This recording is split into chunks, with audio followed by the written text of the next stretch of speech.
an album that eclipses everything they've ever done, it's tempting to see them as an overnight success, which is just what happened with the band and the record we're about to hear.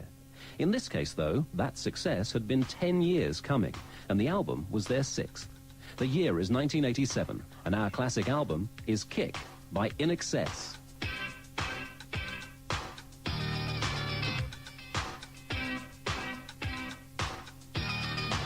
Looking back with me for the next hour are Andrew Farriss and Michael Hutchence. I think the band was in a really good mood on this album. We were feeling like This Night Thieves seemed pretty strong. We had a direction to go to. We're going to use the same producer again, which we've never done before. So everybody felt pretty comfortable, you know. And, well, while it lasted. And once you get in there, madness starts. But, you know, we had a lot of good times making this album. So how did Kick take shape? I think after This Night Thieves, I think we were saying, Andrew and I wanted to just see what we could do as being the only writers, and everybody else just lay off. You know, they can write songs and stuff, but we're going to try and form something much more clearly, you know. And, that's right. And it really worked, you know, because for once, for myself, I got to work with Andrew writing a song. I wrote Guns in the Sky, and we worked together on just sort of wide-ranging stuff, from Mediate to Guns in the Sky, quite wide and really different ideas, you know. Well, it's interesting you should just say that, because I'm thinking with Guns in the Sky and Mediate, I mean, Guns in the Sky is Michael's credit, you know, because he thought of the idea musically and lyrics, and the same thing I thought of the idea for Mediate musically and lyrics, but the thing is, Michael's expertise is really good at putting phonetics, I think that means lyrics and words and things, to musical timing and melodies and things, even if they're, you know, connecting them together. And I think my forte a lot of the time is the other way around. It's connecting feels and moods of music and to lyrics, to things, yeah. To that sort of thing, like to melodical ideas or whatever. So that worked out well. Also, I think it was very nice to the other guys in the band to let us write all songs as well, you know. You know, I've got to say that too. We had about 13 or 14 songs, didn't we? And we rehearsed them for a while. And we recorded them. And this is what we've done on X as well. It seemed to work where we stopped. After about a month or so of putting down as many songs as possible, and then we go away and listen to it. And that's when Andrew came up to Hong Kong, and we worked on Need You Tonight and Mediate and what else? Guns in the Sky. Guns in the Sky. And was there something else? A couple of weeks. That's about a week or something. Yeah, actually we also did, before that, we did some demos, that's right, in Chicago. We did, oh yeah, we did that's Mystify and... Okay, it's all coming back now. We were rehearsing the Opera House downstairs in one of the big chambers. It's great. We meet all kinds of people there, you know, ballet dance. It's not very rock and roll, it's very... Well, high art, you know. That's right. And then there's us. The ridiculous part was we rehearsed probably for, you know, at least 7 years in the grottiest, most revolting rehearsal studios you could ever find in the world anywhere. And eventually we said, look, there's got to be something better than this. Please, please, you know, because you try rehearsing in your house and the police come around, you know. So we thought, well, we can't do that either. So we got to rehearse. What about that big white building in the middle of Sydney Harbour? And it actually turned out to be, I think it was cheaper than half the rehearsal studios. Yeah, because it's government funded, you know, so it's great. So we got down there and set up, and that's a really hard part in a way, because that's where we really have to work out a lot of stuff, you know, a lot of different ideas, you know, where we want the album to go, if we know, you know, and that's where a lot of hard work goes down, I think. And it's also, you know, 9 hours a day of bash, crash, boom, and arguments and, you know, stuff. It's pretty tiring. It's good though. I mean, in fact, it's where the mistakes happen that turn into songs. And you get ideas out of that, which are good. Because you never really know. You can rehearse something, but once again, to start recording, it changes a bit. And we record a fair amount of stuff, like I was saying before, and then we stop. And out of that, we listen to it for a couple of weeks, and just like anybody would, and we try and get an idea of what we're doing. And then really sort of rings around and says, you know, I reckon that song, this is not strong enough or whatever. I think that's, you know, these songs are more like the direction. Let's go and work in this sort of area a bit more, and then we'll go back and we'll write some more stuff. Or we might say we want something completely fresh and different, you know. Maybe we're going over too much old ground here. Let's, you know, that's why songs like Guns in the Sky happen, because they're quite removed from some of the other tracks.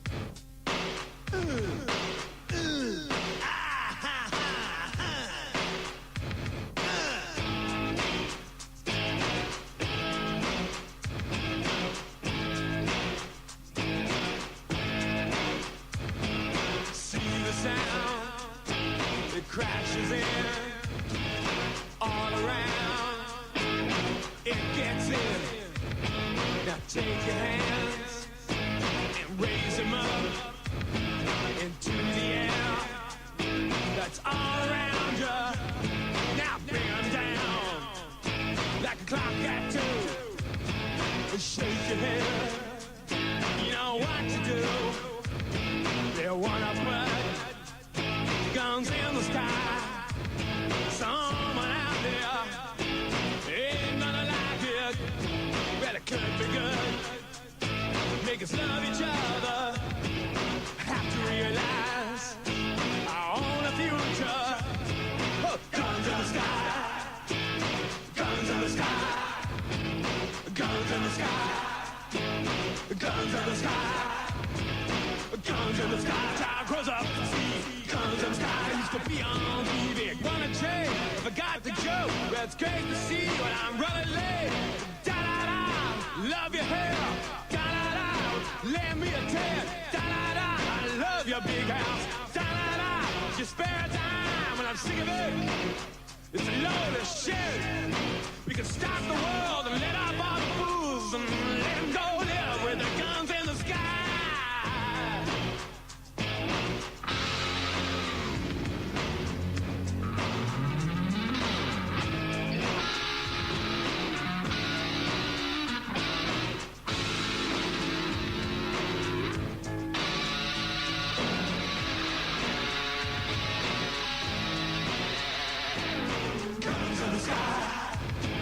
The guns in the sky, the guns in the sky, the guns in the sky, the guns in the sky, the guns in the sky, the guns in the sky.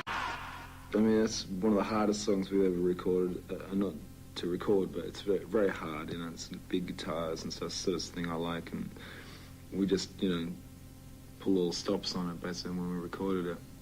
And I mean, a song is about songs at the time when there was this talk of spending billions of dollars to put these lasers up in the sky, and I just thought it was, thank God they haven't persisted in it.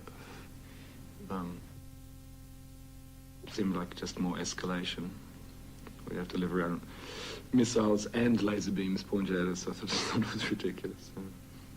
And also when we were doing the track listings, which is a hard part of, you know, it's really the ebb and flow of an album. And at about sort of 6 in the morning, we decided, let's put Guns in the Sky first on the album. We hadn't really told anybody yet, I don't think. Because it just seemed like, you know, something real sort of, just a lot of attitude to start the album with, which seemed good. Seems like to me when you sit up for that long doing something like that, you lose all objectivity. So you end up putting anything first, really.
New Sensation.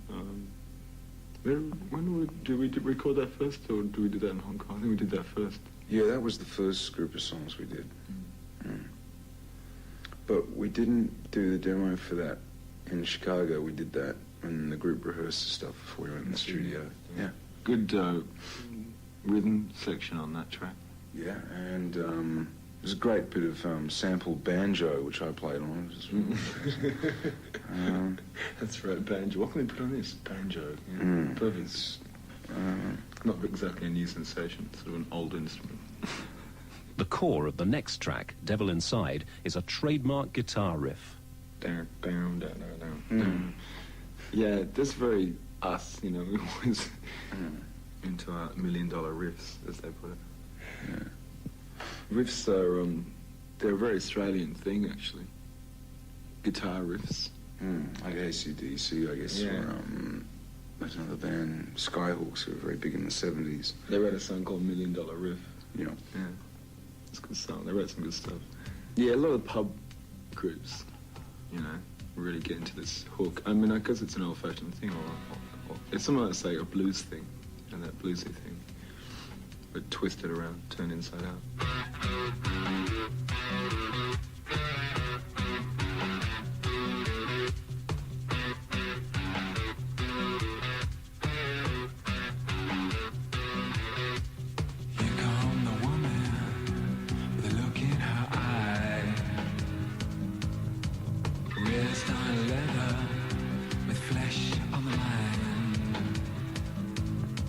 Words, weapons, sharpened knives, makes you wonder how the other half died. Other half died.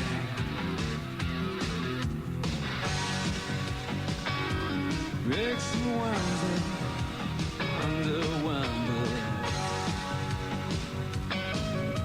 Well, you come the man with a look in his eye.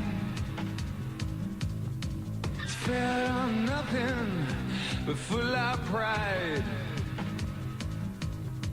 Look at them go, look at them kick. Makes you wonder how the other half live.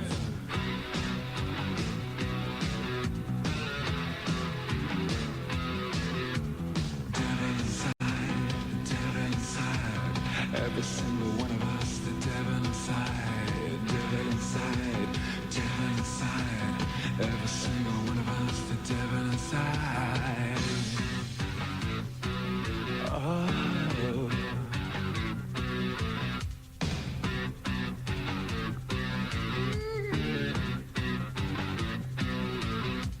Here come the world, look in its eye.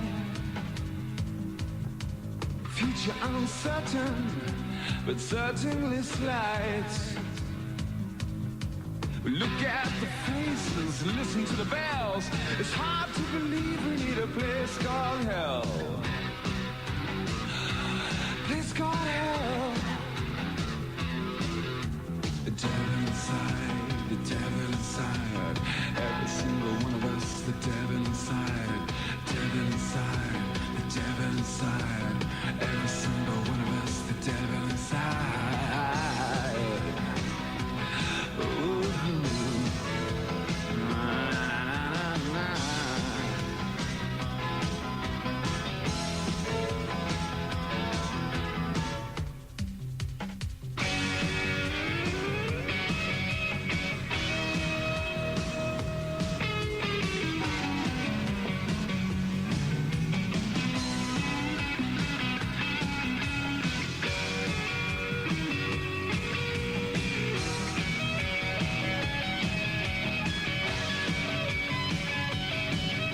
Well, here comes a woman with a look in her eye.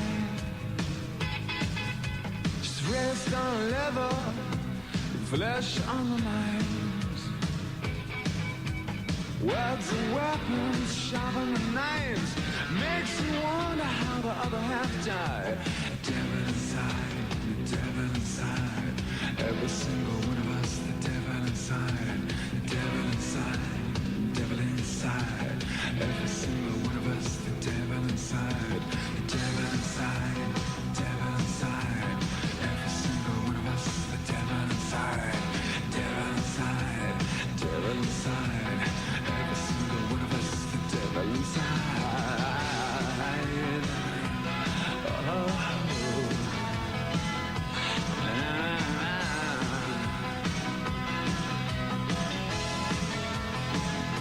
the devil inside.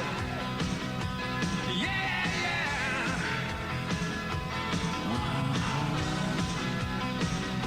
The devil inside. Yeah, yeah.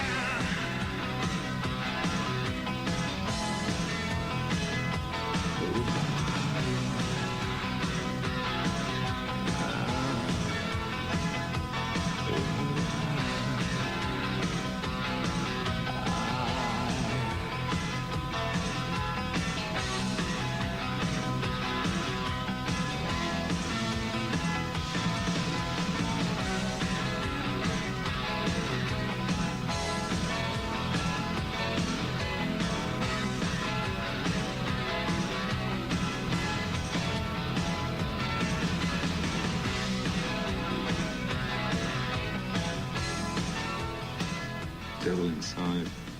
I think that was in the first batch of songs as well. Yeah. Yeah. What made you On think the of the road. lyrics for that song, anyway? Devil Inside. I always meant to ask you that. We've been through this, Andrew. Okay. Oh. Sorry. No. That's a bad memory. I don't know. I think, let's have a look. I think I was on a, God and the devil phase. Mm. Yeah. I suppose it's to do with the chaos of everything, And we can put it into religious terms, I suppose. The devil is sort of chaotic. And sort of every time you think something's right, it sort of comes in and changes everything. The key to Kick's success was Need You Tonight, one of those tracks that jumps right out of the radio at you. Yeah, a lot of people really liked that. I mean, when we were recording it, we went, oh, that was good, that's a good sort of groove feel, And we recorded and we finished it, and we kept on coming in and playing it to our friends. We always get our friends in to have a listen and tell us what they think and stuff. Just dance around the studio and stuff. And that's the one we always kept on playing and playing. Never ever really thought we'd put it out as a single. It was just like this groove track on the album. And by the time we finished the album, we all decided, well, if that's what we like, let's just put it out. That's what we want people to hear, Yeah, it was ridiculously casual when I think about all It's that. like, oh, yeah, it'll be sort of, and then it started going so well, and we, that's good. That must be the secret to it all, I'm sure. That was really interesting working on Need You Tonight, because Andrew came out to Hong Kong and he had this piece of music which is virtually the music that you hear on the record. And I had these sheet lyrics that I'd done the night before he arrived.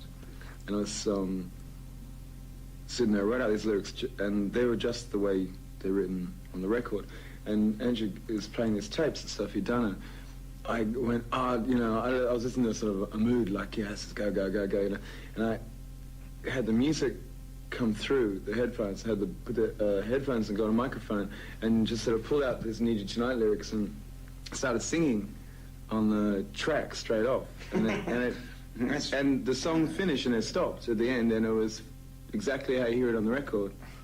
And that was good. That's in 5 minutes.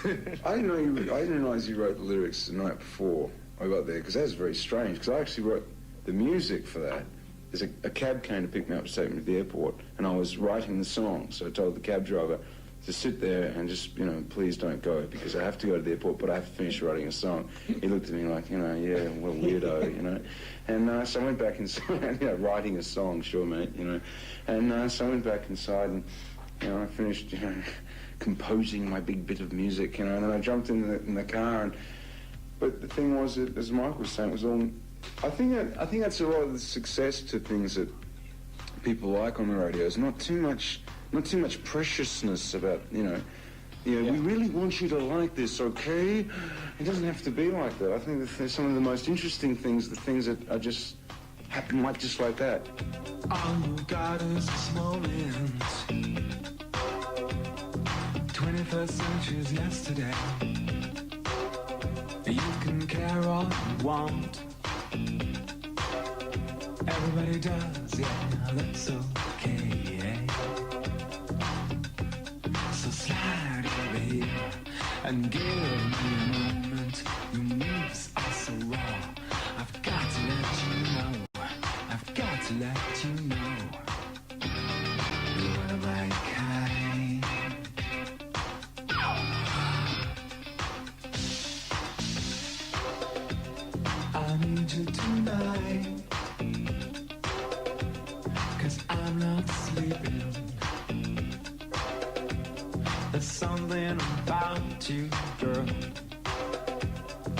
makes me sweat.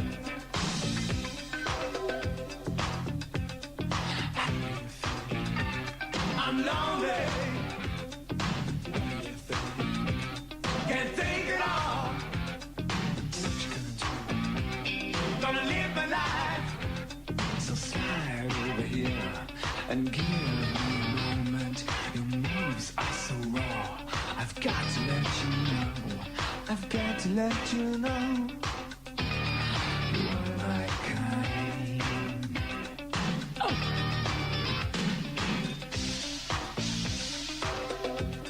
I need you tonight, 'cause I'm not sleeping. There's something about you, girl, that makes me sweat. So I'm lonely. What do you think? Can't think it all. What you gonna do? Gonna live my life. I'm lonely. What do you think? Can't think it all. What you gonna do? Gonna live my life. So slide over here and give me a moment. Your moves are so raw. I've got to let you know. I've got to let you know. So slide over here and give me a moment. I've got to let you know. I've got to let you know. You're one of my kind. You're one of my kind. Yeah, the only change I think we made to the whole arrangement of the song is we put a stop in the middle of it. That's the only thing I can remember is different from the Yeah, I'm lonely. demo, yeah. Stop, and again. And then we segued it into mediate.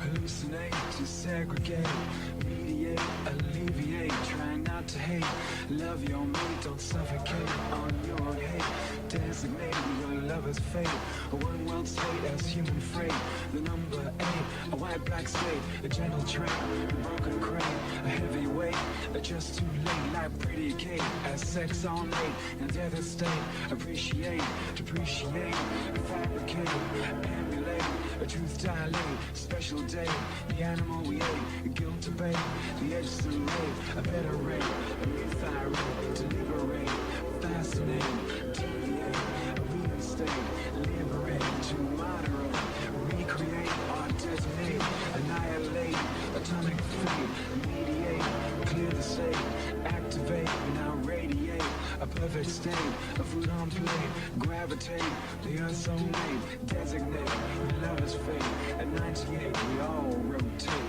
hallucinate, desegregate, mediate, alleviate, try not to hate, love your mate, suffocate on your own hate, designate, your lover's fate, a one world state as human freight, the number 8, a white black state, a gentle train, the broken crate, a heavy weight, just too late like pretty Kate, as sex all night, now devastate, appreciate, depreciate, fabricate, emulate, truth dilate, a special day, the animals we ate, guilt debate, the insurrate, a better rate, a youth irate to liberate, fascinate, deviate, and reinstate, liberate, to liberate, liberate.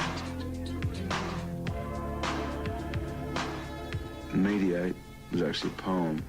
I showed a lady the poem on the way back from Perth to Sydney in a jet, and she actually worked for the Paul Hamlin publishing group. Was Paul's wife, and she said, "Oh, this is interesting. But have you seen this?" She showed me the Bible, and I said, "Oh, yeah, I've seen that book. It's a good book." She said, "Well, you know, you got to get into this." And I said, "Oh, I haven't seen that. You know, I enjoy reading that. Would you like this?" You know, she said, "Yeah." And then I showed it to Michael, and then we put some music to it, and we worked on that. And Need You Tonight. There can't have been many words left that rhyme with 8. It was. I remember Michael or Chris Thomas or someone said, "Look, we need just about another 10 words." And I went, "Oh, okay." So I went out and I sat down and I found about another 50 or something. I never even thought there would be that many. There was. There's so many. Our classic album is INXS's Kick, and the next track, The Loved One, is the only song on the album not written by Andrew or Michael. Well, the Loved Ones are a band that had sort of a brief moment of fame in the 60s in Australia. A very wild bunch of guys that went from a kind of almost a jazz band into this outrageous R&B band. In fact, the singer is Jerry Humphries, is Barry Humphries' brother, funnily enough. And we've recorded the song once before for another album. No, it was a one-off single. Oh, it was a one-off single, that's in right, between Underneath the Colours Yeah. and Shuba Shuba. And I think Chris Thomas was coming on the shows and he heard it live and he kept on saying, you know, that song was really great because we were still playing it live, and we weren't that happy with the original recording of it, so he said, well, we had to have another go at it.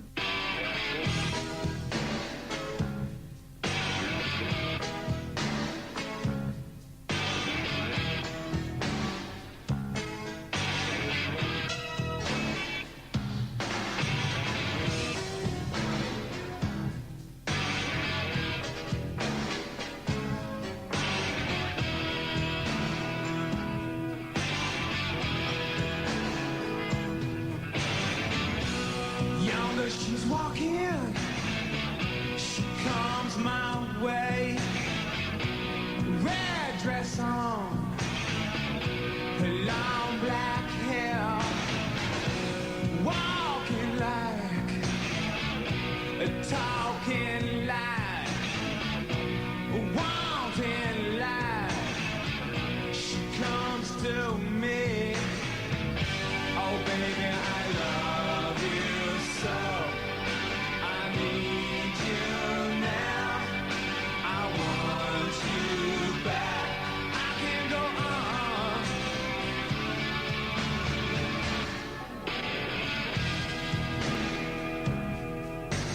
Helpless baby, evil child. I've known you well.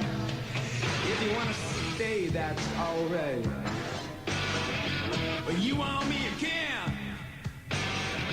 And then you come running to me. Baby, baby, that's alright. Oh, that's alright. Hey, that's alright. Now she's gone. She's walking away. The red dress on, the long black hair. Well, I love her so, yeah. And now she come running in. And the time I say now, and the time I say, oh baby, I love you so. I need you now. I want you back. I can't go on. Baby, I love you so. I need you now. I want you back. I can't go on. Oh, baby, I love you so. I need you now. I want you back. I can't go on. I love you so, baby. I need you so. I want you back. I can't go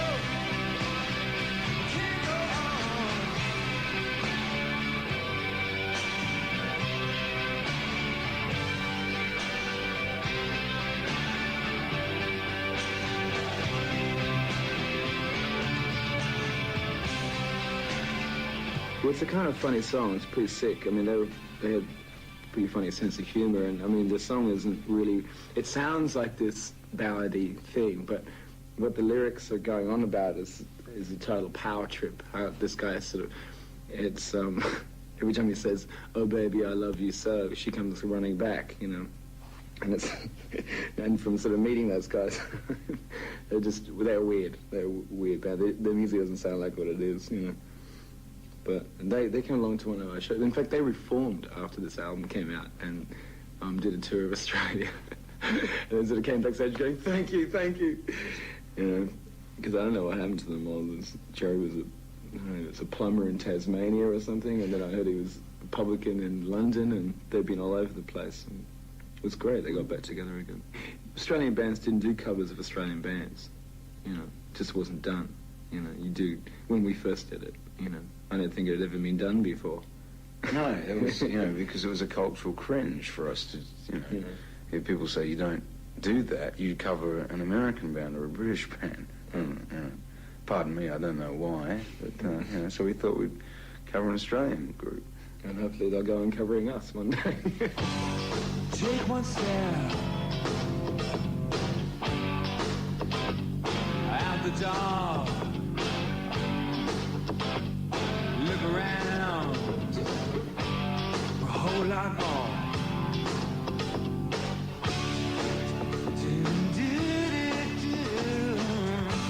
Off in the distance, fire burn bright. We make decisions. It's what we do. It's what we do. Wildlife. Wildlife.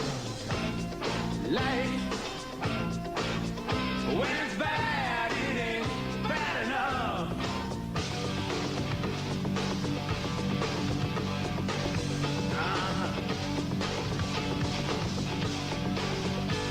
I'll be your one and only. Like animals, locked in a zoo. Oh, give them freedom, a day and night. No one to tell me what to do.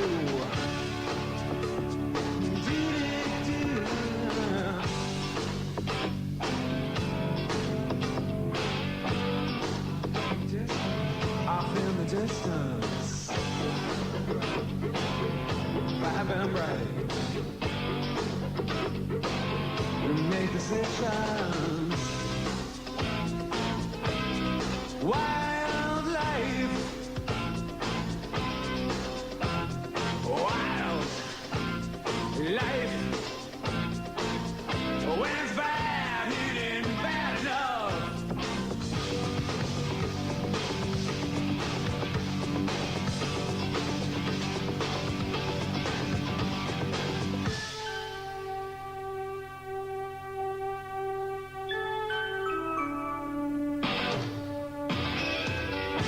I gotta learn some respect. That's what I have for you. Motivation, it comes and goes, but the questions, they stay alive. Wildlife. Wild life. When it's bad, it ain't bad enough.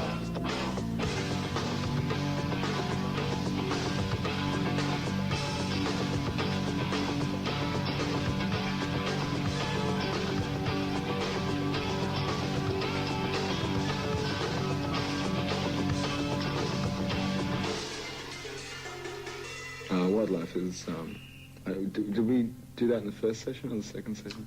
Wildlife was done in the second Yeah. lot of stuff. Yeah. We did that in, there was another one that I penned the music for at home in Sydney, and then took it over and we worked on it together with your lyrics and the melody ideas in Hong Kong.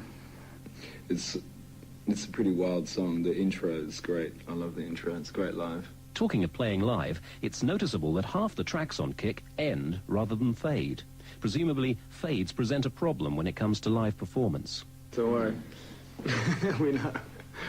Yeah, you fade it and you go into rehearsals of a tour and you're sitting there going, right. But, I mean, some songs suit fades. I like fades in some ways, in some songs. But you can't fade live, it's a problem. Sure can't. No. Which is another thing too, I mean, we've played so many live shows as a group, it's almost teeth-gritting compared to how much recording we've done, because our recording career, to me, I still feel we've got a lot more recording to do. but if we never played again live tomorrow, I don't know that I burst into tears, you know, because playing live is really, in a lot of ways, for the audience, you know. I mean, a record, this thing here, is the only thing you're left with in this whole business at the end of the day.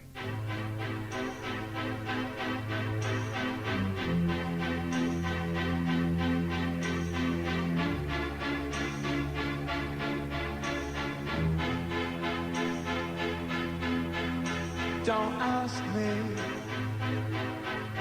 what you know is true. Don't have to tell you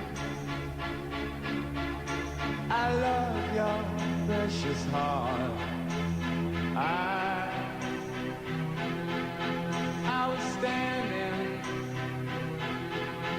you were there, two worlds collided, and they could never tear us apart.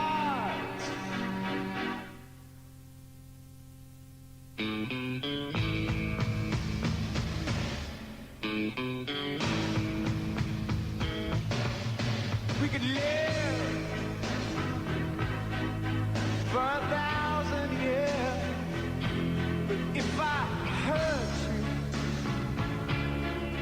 I make wine from your tears. I told you that we could fly, 'cause we all have wings. But some of us don't know why.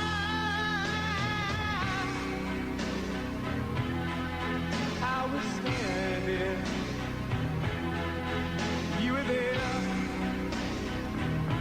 two worlds collided, and they could never, ever tear us apart.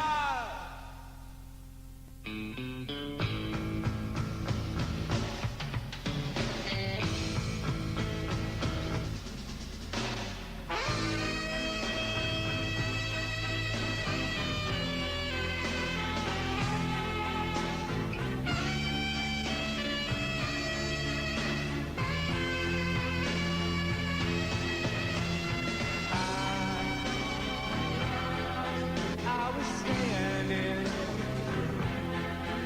you were there, two worlds collided, and they could never tear us apart. You were standing, I was there, two worlds collided, and they could never tear us apart. It's fun live because Tim decides to, it's his thing, I guess. He stops it for as long as he likes. And the second stop, so we go have drinks and sit down for a while, and he decides when to come back in.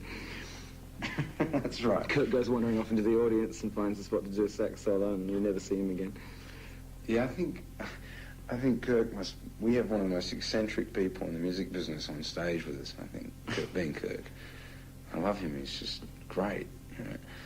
Andrew sent me the tape of Never Tear Us Apart to Hong Kong, and we were talking on the phone all the time, and I'd have like the tape going on my place, and you'd be at your place talking, the tape going at your place, and we'd go, oh yeah, right.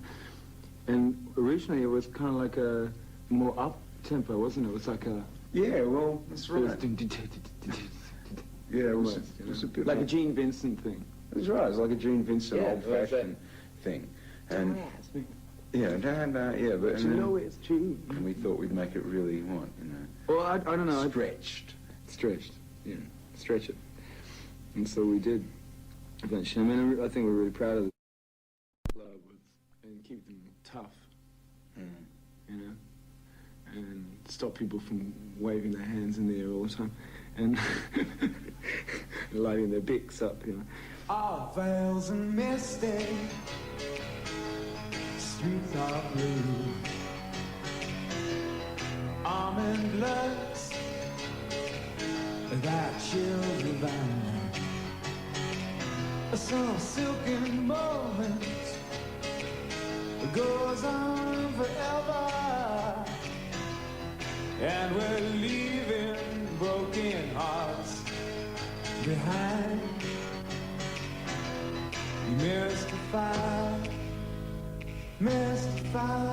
me,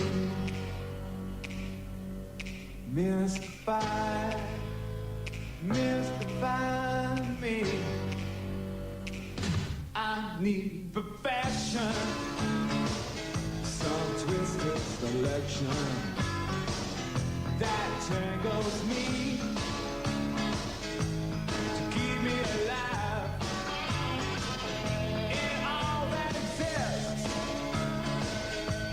When none has your beauty, I see your face, and I will survive. Mystify me, mystify me.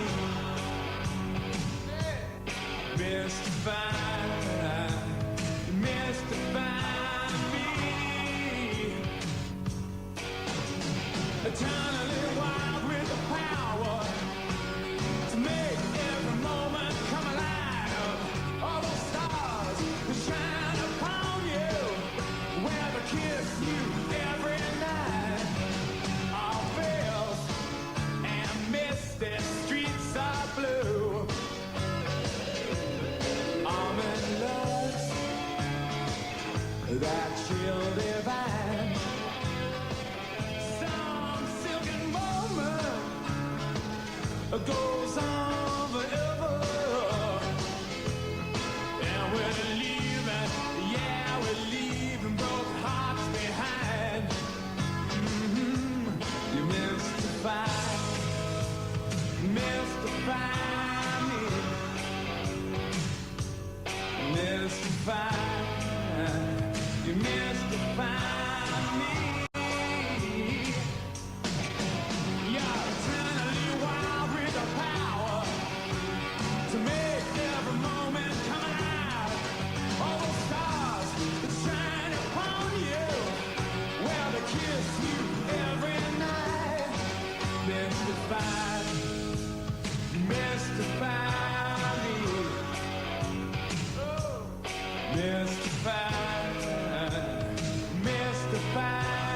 me,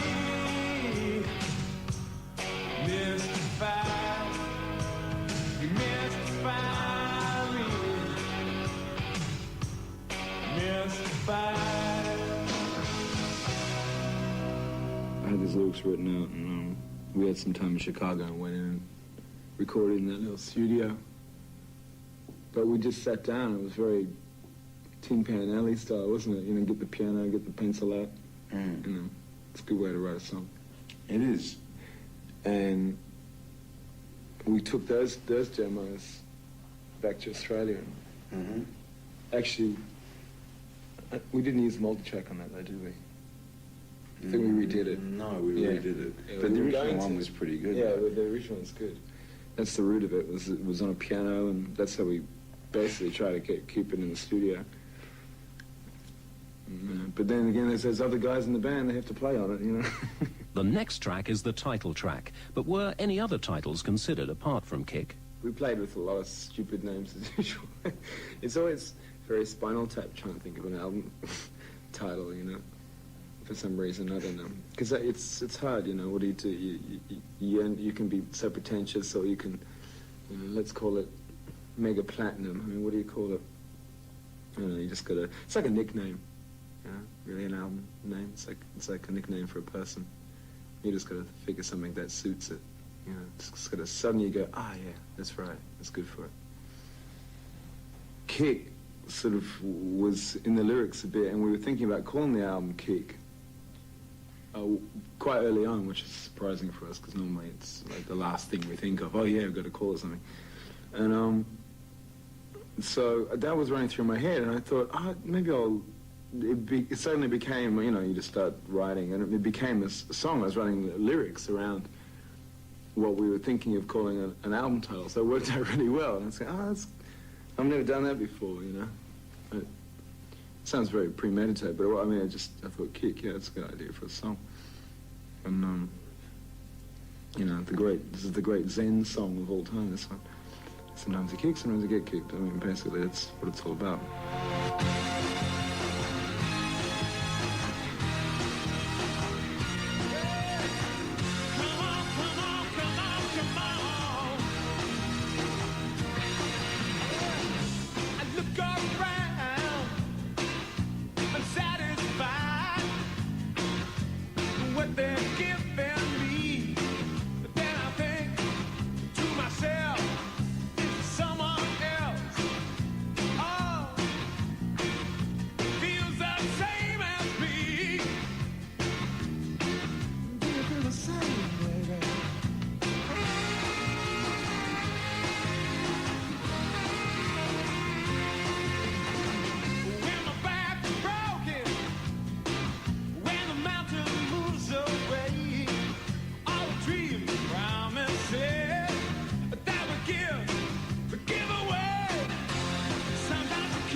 That song's great fun to play live too. I always feel when we're playing that, I can't think of who I'd like to fantasize that I'm playing with, but it could be like Sam and Dave or something. The actual feel of it's like soul, but it's not Hard soul. Yeah, it's really hard, and there's lots of brass in it, and I don't know, I really like this song. It's great fun. We should do some more stuff like that, actually. Okay.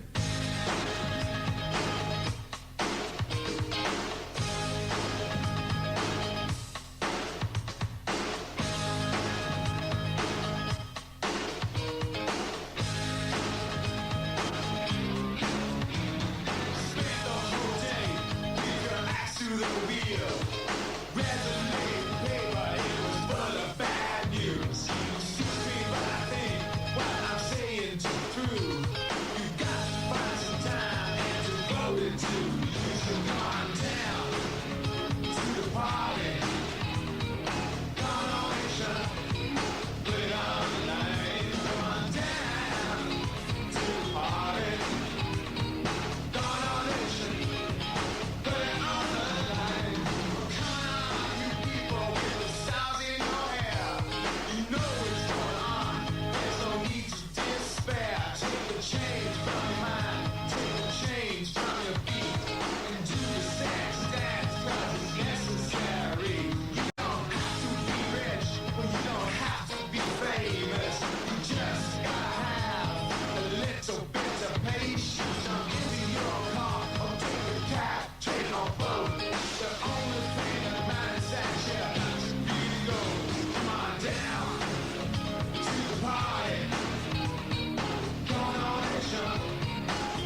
I really liked this song because at the time we were sort of interested in the rap that was happening and just the power of it, you know, and wanted to do something like that, you know, but our version of it, which is what Calling All Nations ended up being. It has that beat and that style of a kind of version of that style of vocal, you know. Kick closes with Tiny Daggers. Was it always going to be the last track on the album? Yeah, I think so. I mean, you want something that's maybe it's going to make people turn the record over, you know, and you want something that's a little different, that's got some energy to it, you know. I think the last track's really important. Yeah, I mean, it's a straight-out R&B. It's pretty straightforward, you know, so it leaves it open, so, you know, the memory of the album could be anything.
We've been together, 1987 was when we recorded that. We've been together since 1977. We've been together for 10 years when we recorded this record, when we started that record. So, I mean, then when it did so well, it's sort of like, oh. Yeah, you go, half of you goes, of course, and the other half's going, wow. So is there anything Andrew or Michael would change about Kick, given the chance to go back in and do it again? I'd prefer actually to go back into some our first 2 records, I'd like to re-record everything we did again. Not change the songs, just re-record them. I'd love to do that. That to me is more important than changing anything on Kick. Because I felt when we recorded our first 2 records, I'm talking about a self-titled one that we had and one called Underneath the Colours. The whole thing was incredibly untogether, really. You know, we weren't being fair to ourselves, I don't think. There's always little bits and pieces, I suppose. I always wanted to have sung everything better, always. You know, you always want to make it better. That's why you make another album.